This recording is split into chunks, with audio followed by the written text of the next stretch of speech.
On nous a appris que les Nabatéens avaient disparu, que leur capitale était Pétra, avant d'être engloutis par le désert. Mais si cette histoire était incomplète, et si les Nabatéens n'avaient jamais vraiment disparu, et si Pétra n'était pas le cœur d'un empire, mais seulement l'un de ses visages, depuis plus d'un siècle, Pétra fascine le monde. Ses tombeaux sculptés dans la pierre semblent sortir d'un rêve antique. Pour beaucoup, elle résume à elle seule les Nabatéens. Pourtant, une civilisation entière peut-elle se réduire à une seule ville? Car les Nabatéens n'étaient pas seulement des bâtisseurs. Ils étaient des maîtres des routes caravanières reliant l'Arabie, le Levant, l'Égypte et Rome. Leur richesse venait du mouvement. L'encens, les épices, les étoffes et les métaux précieux traversèrent le désert sous leur contrôle.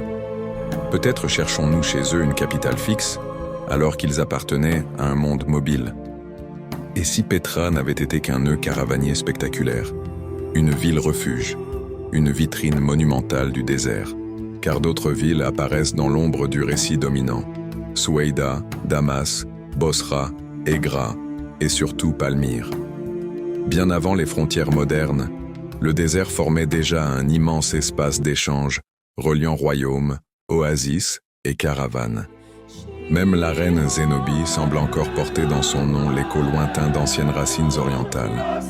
Alors pourquoi l'histoire a-t-elle retenu Pétra plus que le reste? Peut-être parce que ces falaises rouges impressionnent immédiatement le regard.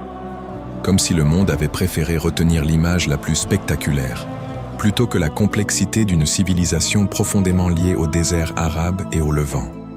Puis Rome est venue, les routes ont changé, et le nom des Nabatéens s'est lentement effacé, mais les peuples disparaissent rarement complètement.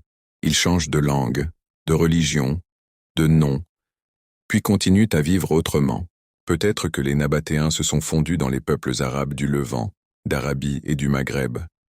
Peut-être que certaines traditions et certains patronymes conservent encore la mémoire discrète de cet ancien monde caravanier, car une civilisation ne survit pas seulement dans ses ruines. Elle survit aussi dans les hommes, les langues et les récits. Peut-être que le plus grand mystère des Nabatéens n'est pas leur disparition, mais notre manière de raconter leur histoire.